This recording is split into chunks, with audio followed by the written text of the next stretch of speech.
Hearing will come to order.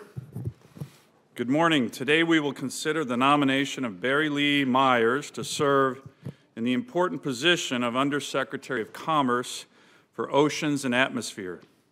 If confirmed, Mr. Myers would serve as the Administrator of the National Ocean and Atmospheric Administration, commonly known as NOAA, under the Department of Commerce, and oversee what some describe as our nation's environmental intelligence agency. Thank you, Mr. Myers, as well as your family, for your willingness to serve our nation. NOAA has a vital mission that protects life, property, and commerce through environmental science and observation from the sun down to the depths of the ocean. NOAA provides the American people with daily weather forecasts, severe storm warnings, fisheries science and management, and ocean mapping and science. In my home state of Alaska, we are particularly dependent upon NOAA's services. Alaska is the superpower of seafood, as I've mentioned to many of my colleagues here, accounting for almost 60% of all domestic landings and more than 600,000 jobs, making the fishery industry our largest private employer, more than oil and gas. NOAA is the agency responsible for oversight of America's fisheries, and I will be among those working closely with the Undersecretary of Commerce for Oceans and Atmosphere to ensure a continuing bright future for this very important segment of the U.S. economy.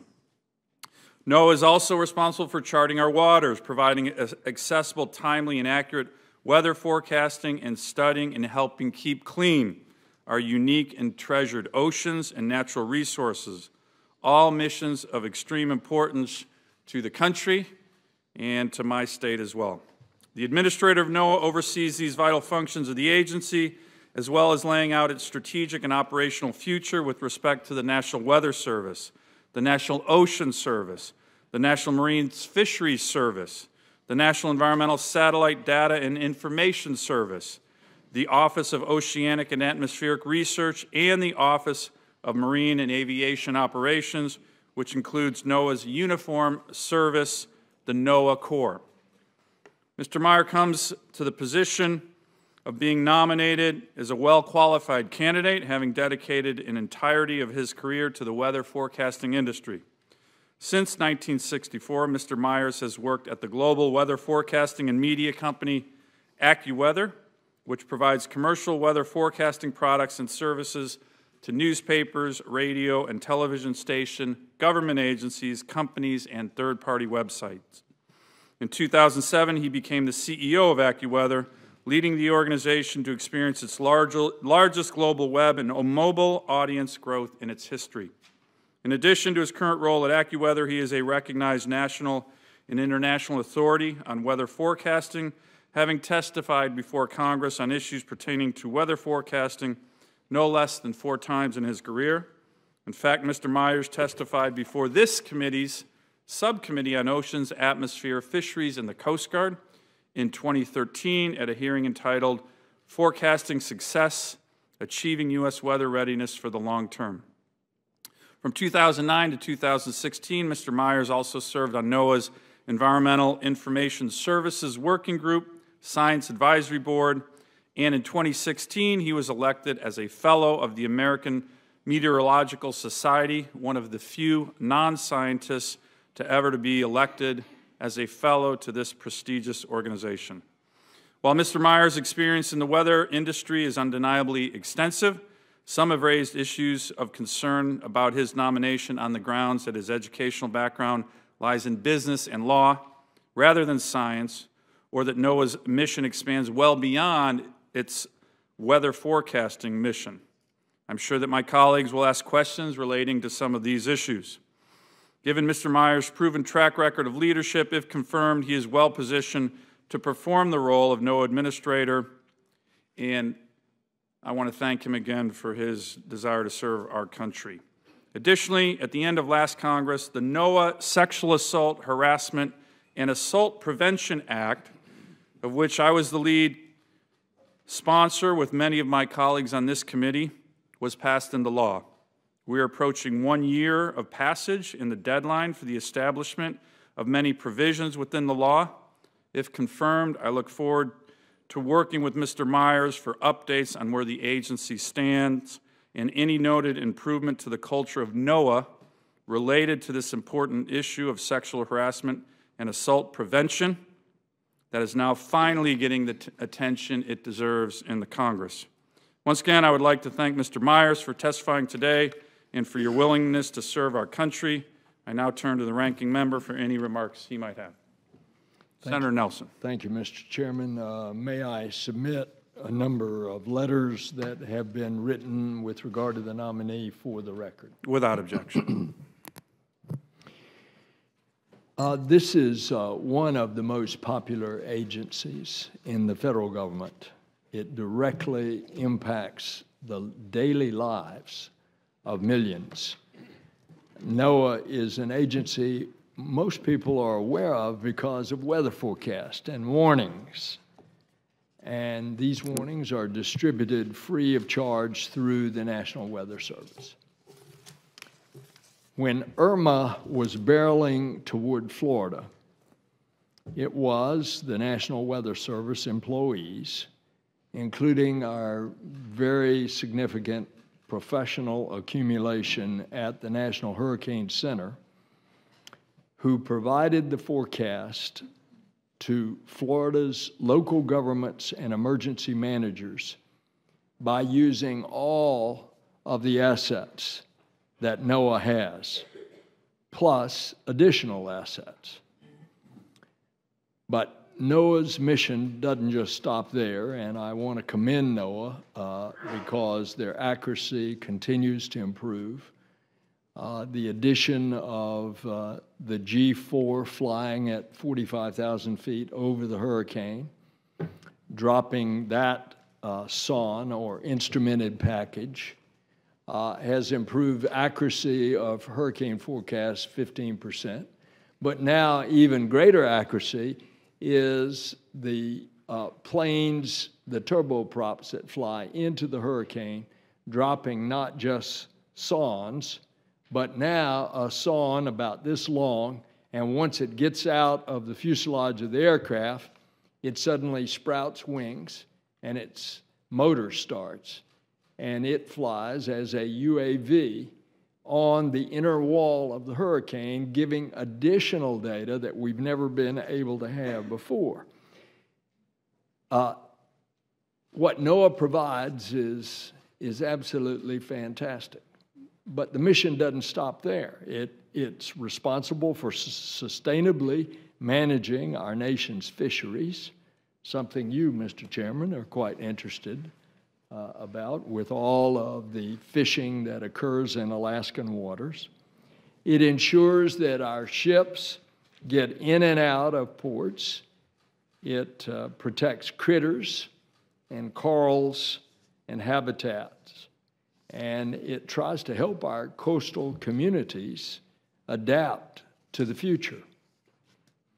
So as we have this meeting today, NOAA is out carrying out cutting-edge climate research, providing coastal communities with flood warnings, and working all over to mitigate the harmful effects of climate change. And specifically, you come to a place like Florida, not only climate change, but the effects of harmful algae blooms and coral bleaching. And by the way, I didn't tell you, Mr. Chairman, when I was with the Coast Guard up in Alaska, I ran into a bunch of NOAA employees up there that are doing critical research in the Arctic habitat. Absolutely. Now, Mr. Myers, I mention all of this to make a point that it's going to be important that you truly understand how important NOAA plays a role in all of our daily lives. You've been the CEO of AccuWeather. I have talked to you extensively in private about your role. I commend you for your knowledge and your knowledge about the National Weather Program. And I commend you for your successful business background. Naturally, as I raised in our private conversations, I'm concerned about potential conflicts of interest. In 2005, you were behind a bill sponsored by Senator Santorum of Pennsylvania that would have prohibited the Weather Service from offering a product or a service, quote, that is or could be provided by the private sector, end of quote. A provision, naturally, from your position previously as the head of AccuWeather, a provision that would have directly benefited AccuWeather.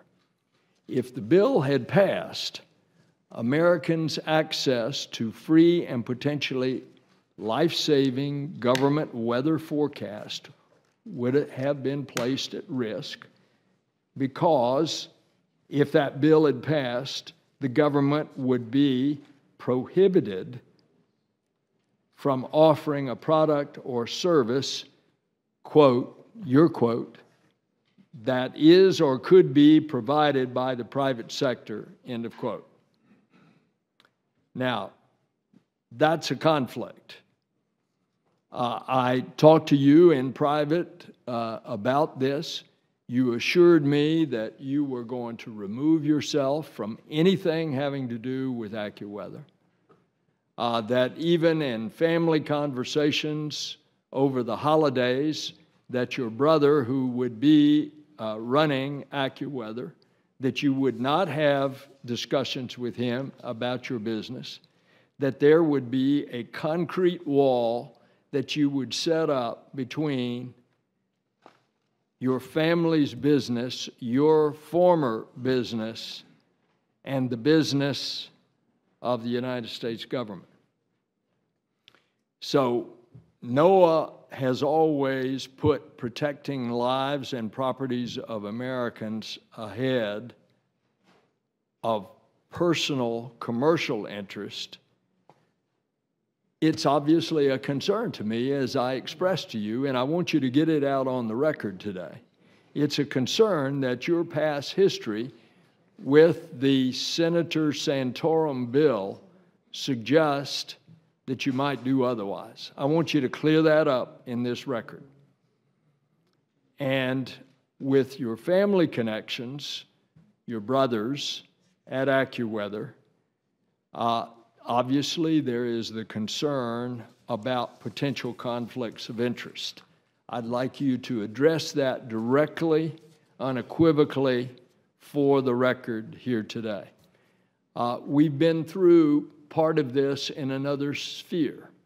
The airlines would like to privatize air traffic control. That's not going to happen. The airlines would like to be in control of the air traffic control of this country, including all of the military air traffic control. That's not going to happen, but there is an effort to do that. There has been in the past the effort by Senator Santorum, of which you supported, to privatize, in other words, to replace assets of the National Weather Service that could not put out a product if there was a commercial product. If it's an enhancement of a commercial product, that's an additional thing from the perspective of this senator as the ranking member of this committee.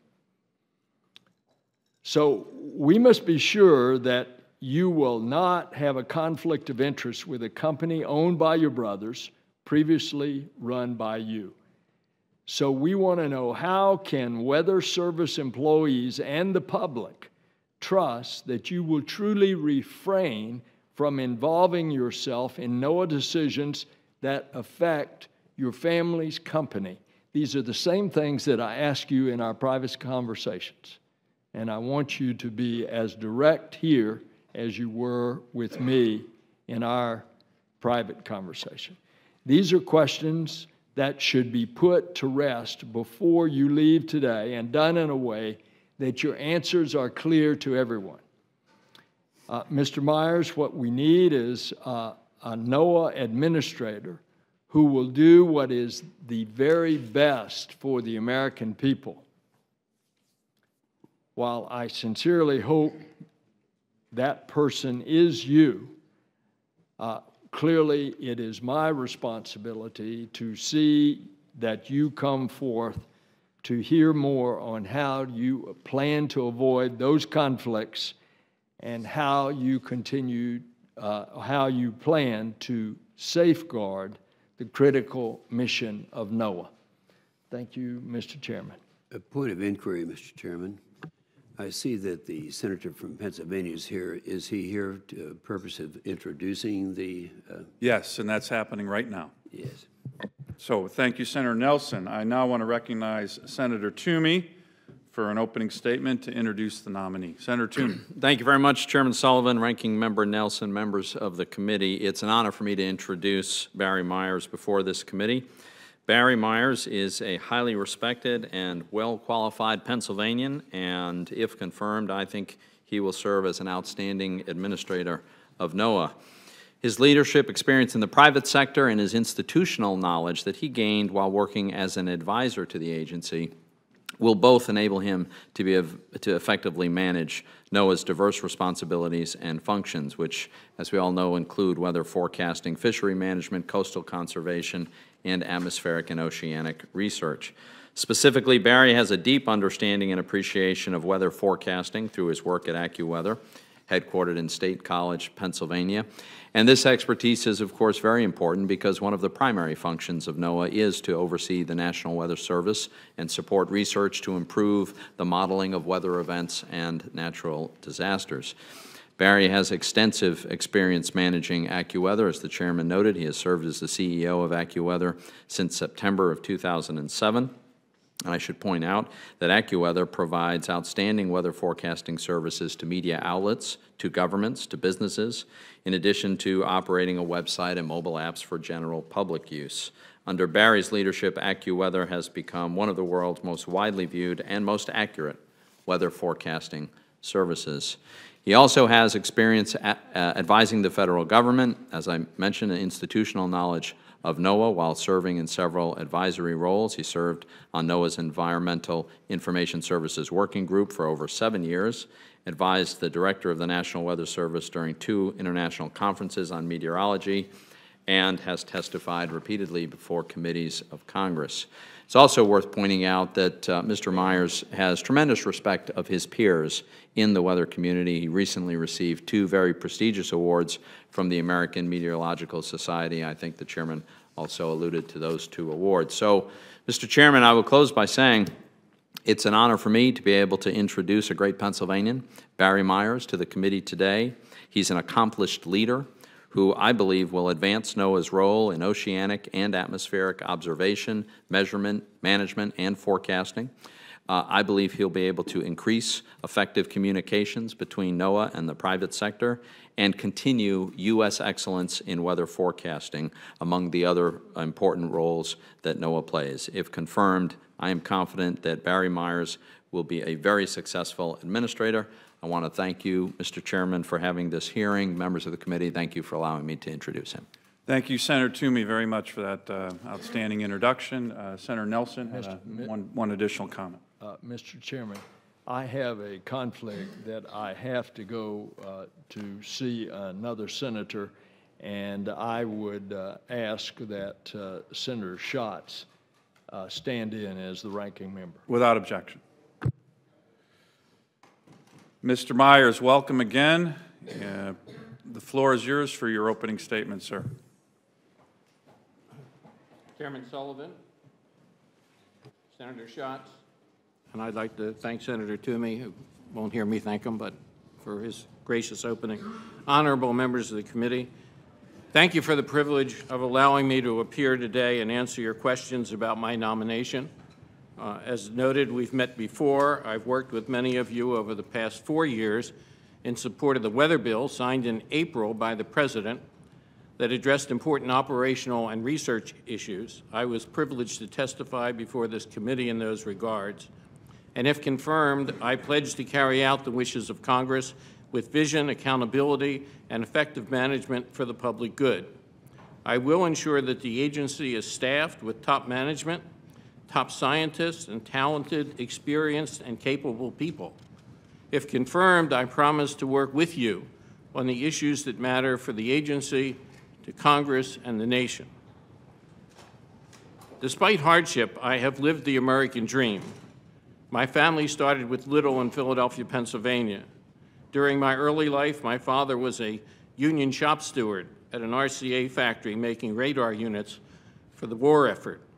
After the war, he started a small business.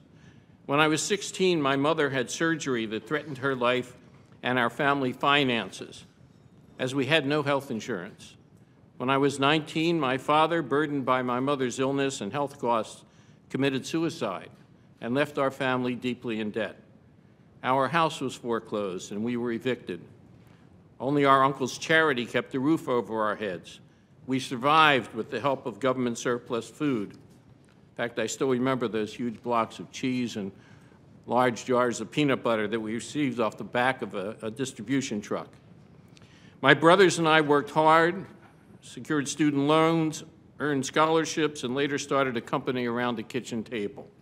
That company, AccuWeather, a science and technology company, is now the world's leader at what it does, serving weather information to about 2 billion devices in the hands of people everywhere on Earth. When I was asked to serve as NOAA administrator, I saw the opportunity as a way to repay my country. For I've traveled the world, and while opportunity certainly exists elsewhere, mine is truly an American story. Some have asked about my ability to serve because I have had the success and I own a partial interest in this company. They're right to ask. The answer is that my wife and I will resign from every company, board, and organization that could be in conflict with my new role. We've also agreed to sell all of our ownership interests, shares and options in AccuWeather and all related companies. There'll be a complete separation. It's the only way I would do this. I will have no allegiance elsewhere. If confirmed, I will be joining a new team. I will be joining the NOAA team. My interests will be solely those of the American people and the nation about which I am so passionate. I started my college career as a meteorology student, but left school to help my father in his business before he died. I returned as a student in economics and business administration, and then went on to law school. After that, I spent 2 years in postdoctoral work at Penn State Center for Air Environment Studies, while also working on a master's degree in organizational behavior and management science. I have a passion for science. I lead a successful company based on science. I know how to bring people together to accomplish great things. Science integrity has been a core value for me and the central component in the success of the company that I have led. If I am confirmed, it will always be in the headlights of NOAA moving forward. Wherever I go, I hear what you hear. We need better weather models. We need better researched operations. We need to ensure continuity and cost control of our satellite programs. We need scientifically enhanced management of our fisheries. We need to address our seafood trade imbalance. We need efficient science-based processes for permitting and environmental review. We need to serve our ports, charting and research needs, but we have aging vessels and tight fiscal environments. We need to ensure quality weather and climate research and its availability to all. We need to improve tornado and hurricane warnings. We need initiatives in licensing emerging commercial data sources. We need to work cooperatively with the research and academic communities and the weather industry. These are my priorities. I believe they are your priorities. Science is nonpartisan, and I believe together we can make great strides in each of these areas through quality management, strategic partnerships, and leveraging the talent, expertise, and passion of the NOAA team. I have the experience, the know-how, and the ability to do the job for which I have been nominated, and I believe do it well. Thank you again for inviting me here today. I am eager and excited at the prospect of working with you to make NOAA, in the words of the National Research Council, second to none. Thank you. Thank you, Mr. Myers, for that opening statement. I want to note at the outset, Mr. Myers has received over 40 letters of support including letters from Dr. Conrad Lautenbacher, a former NOAA administrator, Dr. Elizabeth Weatherhead, a co-recipient of the 2007 Nobel Prize, and Mark Abbott, president and director of the Woods Hole Oceanographic Institution, among others. I ask unanimous consent that they be included in the hearing for this record without objection. I'm going to begin by recognizing Chairman Thune for accommodating his schedule to begin the questioning of Mr. Myers. Mr. Chairman. Thank you, Mr. Chairman. I appreciate you and Senator Inhofe pinch hitting and chairing today, and Senator Schatz and the other members of the committee. And Mr. Myers, thank you for being here and for your willingness to serve in this important position.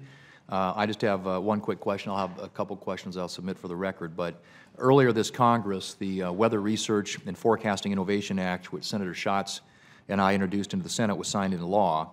And one of my top priorities in this law was the requirement to designate a warning coordination meteorologist within each weather forecast office for outreach and communication at the local level. In my conversations with communities and stakeholders in South Dakota, I've repeatedly heard that this position provides one of the most valued services. For example, during the Sturgis Bike Rally, which is a big event annually in South Dakota where the population not only more than doubles, it increases by many multiples.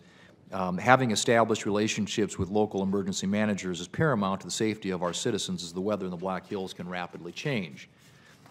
If confirmed, do you commit to the full implementation of the weather bill, including using a warning coordination meteorologist to improve outreach and communications with local communities? Senator, thank you. Yes, I do. I'd also like to have you, if you get the opportunity, visit some rural weather forecast offices such as the one in Aberdeen, South Dakota, just to see how difficult it is to provide severe weather forecasts in parts of the country that don't have reliable cell phone service. Would you be interested in coming out and visiting one of those offices? I would be very interested. Good. Hopefully we can work to make that happen. Mr. Chairman, I have a couple of other questions that I'll submit for the record, but I appreciate, Mr. Myers, you being here, and we'll look forward to moving your nomination along in the process. Thank you very much. Great. Thank you, Chairman Thune. And I'm going to begin with my questions. Mr. Myers, I know that you appreciate the importance of cooperation between the executive branch and Congress. These confirmation hearings give us an opportunity to underscore that point. If confirmed, will you pledge to work collaboratively with this committee and its members and to provide thorough and timely responses to our requests for information and our request for you to appear before this committee? Yes, I will. I also want to just address Senator Nelson highlighted the issue of conflicts of interest. You, I think, did a very strong job in your opening statement about what you intend to do if confirmed. But let me just ask you more directly. If confirmed, would you strictly abide by all applicable conflict of interest regulations, rules, laws, and the appearance of conflicts? Yes, I will. Let me begin by an issue. I really enjoyed our meeting that we had a couple of weeks ago. As I mentioned in my opening statement, I think it's clear, Senator Nelson mentioned, NOAA is a beloved agency. It's a very important agency to the entire country. Nowhere is this more important than in the great state of Alaska, where NOAA's missions impact so many elements of my state. And NOAA's mission, they have entire offices that are directly focused on Alaska because we're so big and have so many important elements of the NOAA mission. Yet, much of NOAA staffing and infrastructure for Alaska-based missions are not located in Alaska. And you and I have talked about this at some length. For example, by law, the NOAA research ship Fairweather is home ported in Ketchikan, Alaska. That's in the law. But it actually resides in Oregon. I am very interested in the issue of ocean debris. We had a bill that's passed out of the Senate, passed out of, hopefully going to be moved out of the House, the Save Our Seas bill that's focused on ocean debris that has a huge, NOAA plays a huge role, and this bill would even expand that role. I met with the head of the NOAA Ocean Debris Program, who's based here on the East Coast this summer, and met with the head of the Alaska director for the NOAA Ocean Debris Program. Was surprised to realize that that person wasn't even based in Alaska. No other senator would tolerate such a situation where an executive agency focuses exclusively on their state's weather and NOAA-related issues and aren't even based in that state. To be the most effective and cost-effective to the taxpayer, NOAA staff and assets who work solely on Alaska issues must be in Alaska.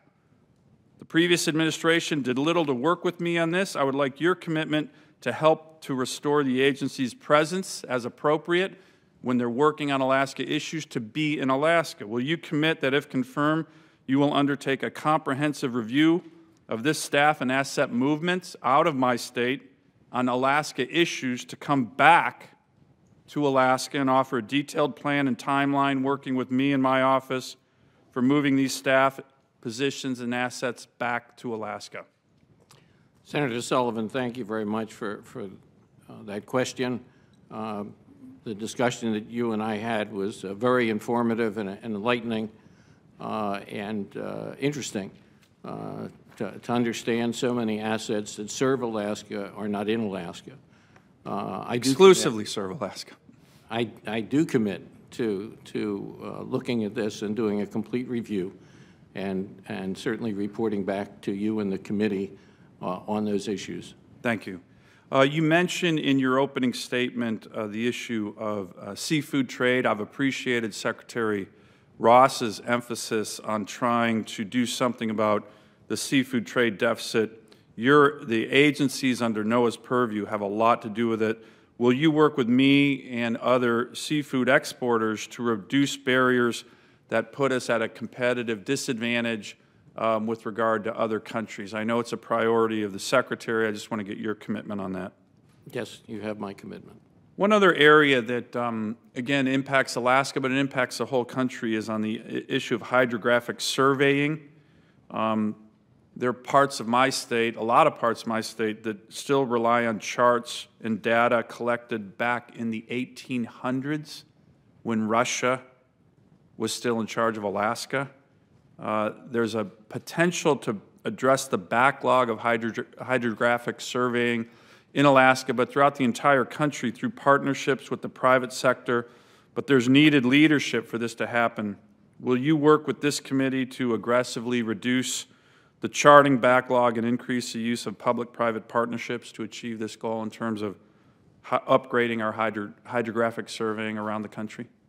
Yes, I will, Senator. Great. Thank you. Senator Schatz.